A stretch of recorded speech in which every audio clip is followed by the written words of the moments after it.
had an appendectomy maybe 5 years ago, so I was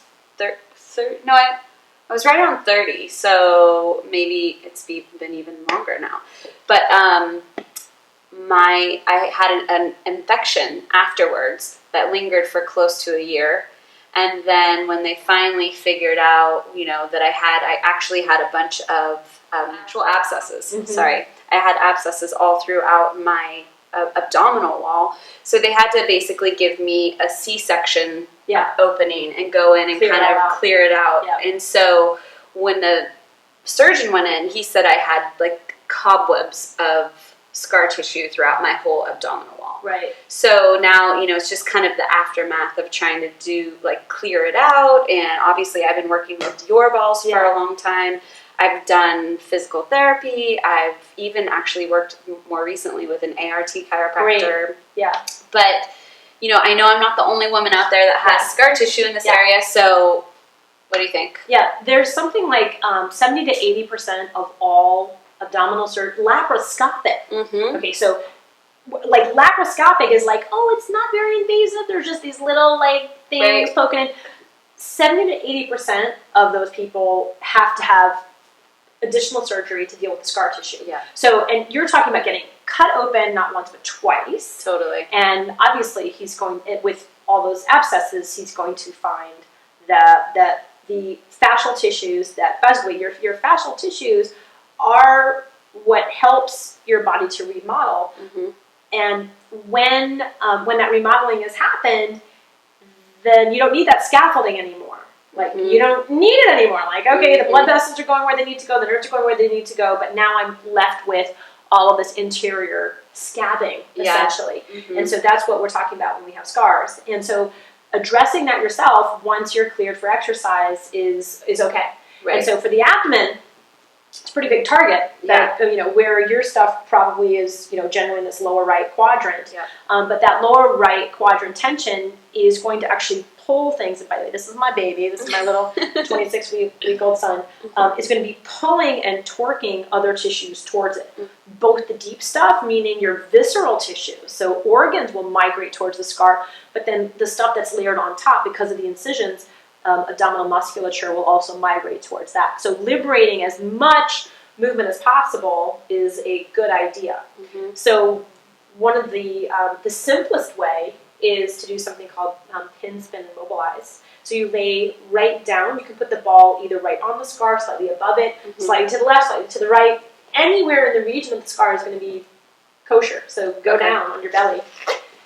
So and I'm actually going to because it feels so good, I'm going to demo this on my side. When you are pregnant, you don't typically want to put a lot of pressure on your uterus, but going higher than or adjacent to is fine, to also keep the abdominal muscles responsive. Mm-hmm. So when you first put a ball on your abdomen, whether you have scarring or not, it's going to be uncomfortable, and you're going to feel the natural soft tissue resistance. Mm-hmm. And so the first way in is to do something called contract relax, and you do that by inhaling, holding your breath, and then contracting all of the abdominal layers so that the ball can't enter you.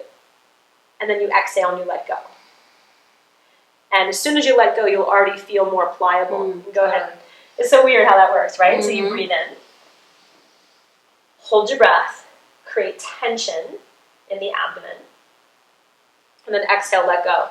And I don't know if you can release your ankles too. You don't really need to do anything down there. And if you can release your head also. So you can put them on your hands or stack them underneath your forehead so that it's comfortable. Mm-hmm. And you want to just keep persisting with this.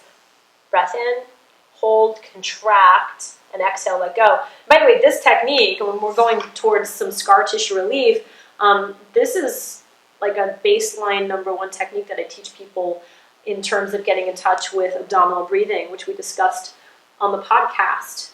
This actually helps you to directly feel the mobility of the respiratory diaphragm and the downtown tissues that it's sewn to. It's amazing. So, and this is also just laying here and breathing, contracting, letting go, is very soothing to the nervous system also. So once you start to feel like, okay, I'm a little bit more pliable, I'm able to dive in a little bit more deeply, Then you start to stroke the belly with the ball. And so you'll move very slowly from side to side. Slow is the key. This is not something that you want to skip a rock over, like you're throwing rocks on a pond. You want to be able to slowly maneuver all the fluids that are in there. And I'm not talking about your digestive fluids. I'm talking about the fluids that make up a huge proportion of your fascial tissues. Your fascia is not just fibers, your fascia is fluid. And so we want to improve the viscosity of those tissues, and we get that by doing slow movements. And so that's number 2. And if you got a little baby in here, you can go up and down. It's crazy. A little bit crossy side to side. As soon as I start doing that, just the emotional experience of it, it's like your body just automatically is like, whoa, back off, sister. Well, knives have been in there. It's crazy, yeah. And your tissue remembers that on some level. Yeah, absolutely. Right? You're under anesthesia, but your brain was processing the surgery. And part of letting go of tension is sometimes getting to have some grief about that invasion, quite literally, right? So that's small movements from side to side. And then in terms of the pin, spin, and mobilize, which I mentioned right at the top, the action of pin, spin, and mobilize is that you want to locate the ball in a specific place. And so that can either be, I'm on my belly button, or I'm on the scar, I'm above the scar, I'm slightly below the scar. And then you're going to pivot your body. The ball stays in place. But as you pivot your body, the ball will gather the soft tissues, just like it's gathering my shirt. Okay. And it will transition them. So it will transition the skin and the fatty layer, that's called the superficial fascia, over the next layer, which is the deep fascia, and into the myofascial layers. So go ahead and start to spin. Okay. And do I want it on my blank skin, or is it It's most helpful if it's directly on your skin. Okay. You say skin for the win. So I can kind of just like pull down. Okay. Exactly. Okay. But the ball is a grip medium. It will transfer grip through your cotton shirt or through a single layer of fabric. Okay. If you have multiple layers of fabric, it's harder because then you have fabric sliding on fabric. Right. But you can use the ball to grip through your tissues as well. Okay. So you want to pivot until you feel a broad pinch, a broad tolerable pinch. And when you feel a broad, then you just stop. That's called your stretch barrier. You don't need to stretch past the stretch barrier. Just like when you're stretching your shoulder joint, you don't try to go beyond where you like, I feel stretch here. You want to stay where you feel that stretch, and then use your breath as an internal stretcher and a relaxer. And so that can take anywhere from 30 to 90 seconds of just breathing, or she can actually speed up this process by doing the contract at the top of the inhale and the exhale and relax, right? So you can keep doing that contract, relax technique. And then once you feel that broad, tolerable pinch has dissipated, you wind up just a little bit more, and you repeat.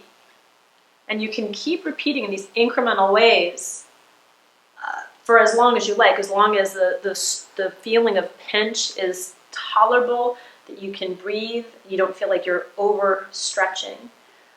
Typically in a classroom, we'll do this maybe 2 or 3 times, but if it's an individual that's working through scar tissue, you want to do something like this every other day, not every day, because your tissue is going to take some time to need to heal and remodel.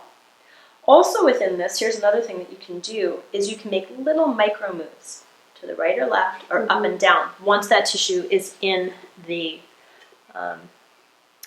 pin. So it's twisted, and then I can kind of just... you can do little micro moves. And this is equivalent to hands-on therapists doing cross-fiber techniques on the scar. And if you've ever had scar tissue work, that's one of the techniques to help resolve the excessive adhesions and to help the fibers realign in the most optimum orientation and to relieve the fluids, the stagnant fluids that are all caught up in the scar. Awesome. So your scar is not just skin deep, it's very, very deep. Right. And so that's why using the ball to also create big gut visceral emotions is helpful. Okay. And as long as you can, tolerate and that you're feeling these feelings of of actual, emotion or a sense of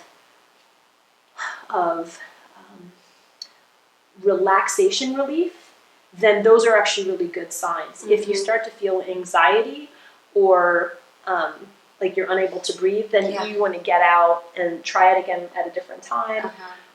Or yeah, definitely. And so you would do it in this order that you just showed me, where it's basically first you just want to be still, and that's like checking your temperature. Okay. That's just like taking your temperature. Do I have the sort of mental and stress tolerance to be able to hold on and let go? Hold on and let go. So I'm pendulating between tension and letting go, tension and letting go.